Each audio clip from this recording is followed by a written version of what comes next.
We're joined today by the legendary Sandy Dean, founder of Jay and the Americans. They're on the road this year for the Happy Together Tour. They're coming to the Minnesota State Fair August 26th. Sandy, how are you today? Good, Dustin. How are you? I'm doing well. Thank you so much for joining me. I appreciate it. No problem. First of all, Jay and the Americans are on the road again this year, and I was amazed to see how many shows you guys still play. I mean, you're definitely true road warriors. Yeah, it's our job. It's what we do. We like doing it, and as long as the audience keep loving it and doing it, coming out for us, we're going to keep doing it. As long as our health stays good, we're out there. And you guys are part of the Happy Together Tour, and that's got to be great to play with the Turtles and the association, all of your contemporaries from back in the day. Oh, yeah, it's fun doing a tour like that because you get to hang out with old buddies. Yeah, I imagine it's almost maybe like a class reunion or something for you guys.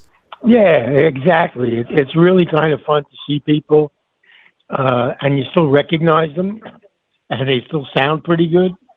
And you'll be playing the Minnesota State Fair August 26th, and I know with a show like that, you'll be playing in front of generations of fans. That's got to be great to see all the different ages out there at the shows.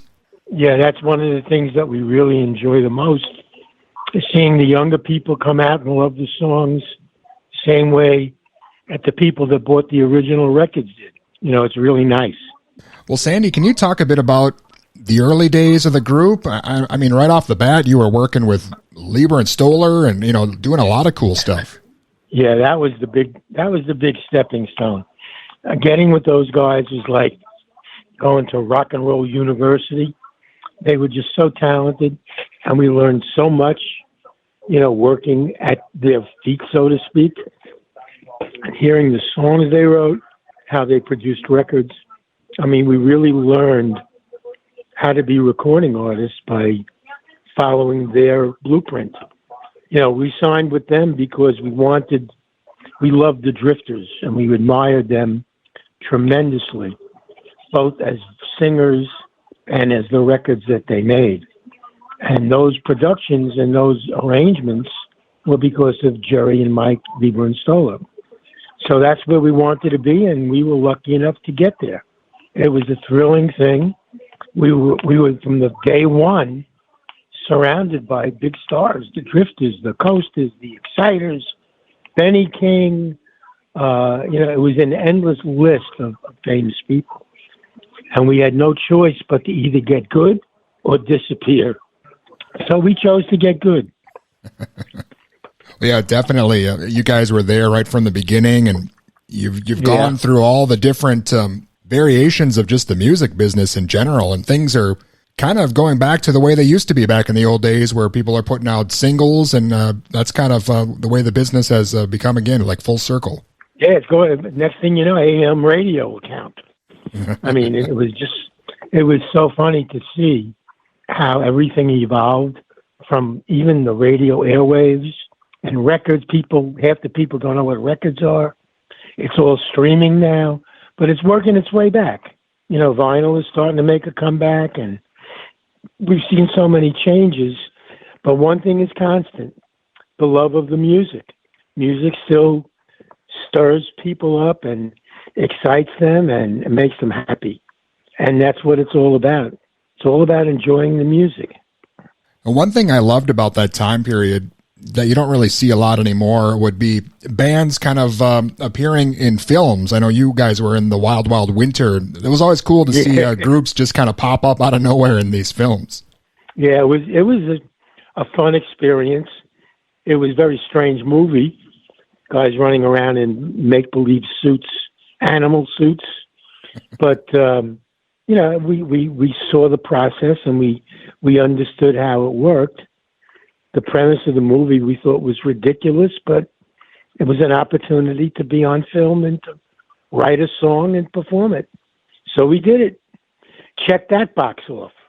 Well, of course, Jay and the Americans had a lot of success there in those first years, and then you went on your own for quite a while, and then you got the rights to the name back in 2006. How was that for you, being back on the road as the Americans after so many years? Well, when we saw that the name was in danger of being auctioned off to the highest bidder.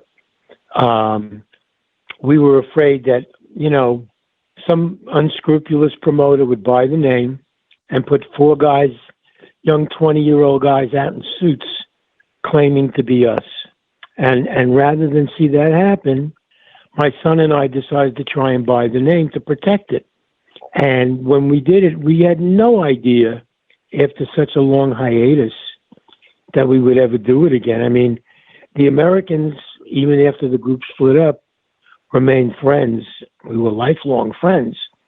So we kept in touch. But, when my son and I bought the name and won it in the auction, he said, all right, now it's protected, but you're not thinking of doing anything with it, are you? And he said, be careful what you wish for. Because, we were young guys when we were doing it. And now we were mature, grown men with grown children.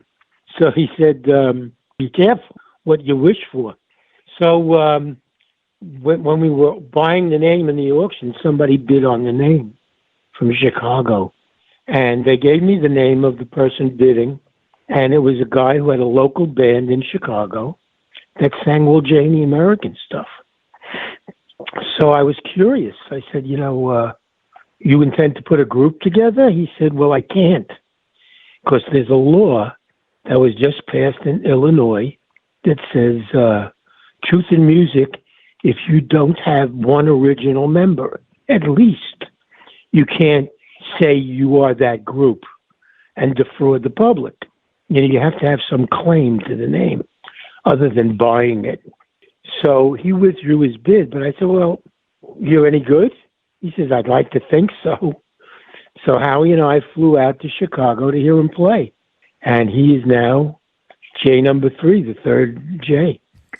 Been with us almost 18 years. Yeah, that is weird to think that you mentioned some of those groups you played with early on, like the Drifters and the Coasters. A lot of times fans maybe didn't know what they looked like, and there could be groups all over the country, and they may not have any original members in them. Yeah. That's what we saw, and that's why we were motivated to protect the name. There were 5 Drifter groups. There were 5 Coaster groups. There were 4 Shangri-La groups. I mean, there were so many phony groups out there that it was scary to see, these young 20-year-old guys claiming to be those artists. And we said, that's a sham. So that's how it happened. It wasn't a plan. It evolved. The fact that we found this guy, Jay, and he's real good, was a miracle. Well, another guy you're playing with, Marty Sanders, could you talk a bit about him? I mean, the two of you have been with the band through all the ups and downs for sure. Oh, yeah. Marty and I and my friend Howie, who passed away last year, we were in the group from the very beginning. The group started, and then there was another guy named Kenny Vance, who has a group called Kenny Vance and the Planetones. He has his own doo-wop career, and he's real good at that. But the group consisted of me, Marty Sanders, Howie Kane, Jay Traynor, and Kenny Vance. And that was the first actual formation of the group that went with Lieber and Stoller. And then when Jay number 1 left, he quit, we found the second Jay. I mean, we're like a cat with 9 lives. We just keep finding new Jays. When we need to, we find them. We've only been doing it 63 years, so I guess we're good at doing something right, Sure. Well, Sandy, again, you guys are on the road here this year, but are you working on maybe any new music at all or anything like that? Yeah, we have 4 CDs that we put together with our new Jay. We re-recorded all of the songs we do in the show, all of the hit records, and a lot of new stuff that we created. And they're out there. We sell them online, in our store, at our website, at the concerts, and they're available for streaming online too. So we're busy. Awesome. Yeah, we like being in the studio. That is great to hear that you guys are still getting it done. And again, you'll be coming to Minnesota here at the State Fair, August 26th. Is there anything else? Can't wait. Anything else maybe we missed or something we should be watching out for? No. We put together an actual a greatest hits CD. That's a new project. We took all of the hit songs. We were lucky. We had a long run of being on the charts. So our first record came out in 1961, and our last hit was 1971, Walking in the Rain.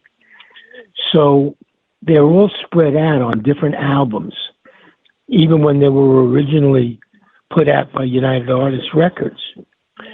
So nobody, even though they put together a greatest hits album, UA, it didn't have all the hits on it because some of them came after we did that album. So this is the first time that all of the true hit records, all of the top 20 records are on one CD. And we're having that pressed up as we speak in time for the Happy Together tour. So we'll be doing that one. That'll be for sale online and at the tour. So that's an exciting project. People have been asking for that forever. Awesome. So we got that done. Yeah, that is great news for sure. And Sandy, it's been an honor speaking with you. Thank you so much for your time. I appreciate it. A pleasure, and thanks a lot for calling. Take care. And again, that was the one and only Sandy Dean of Jay and the Americans, and they'll be coming to the Minnesota State Fair with the Happy Together Tour August 26th.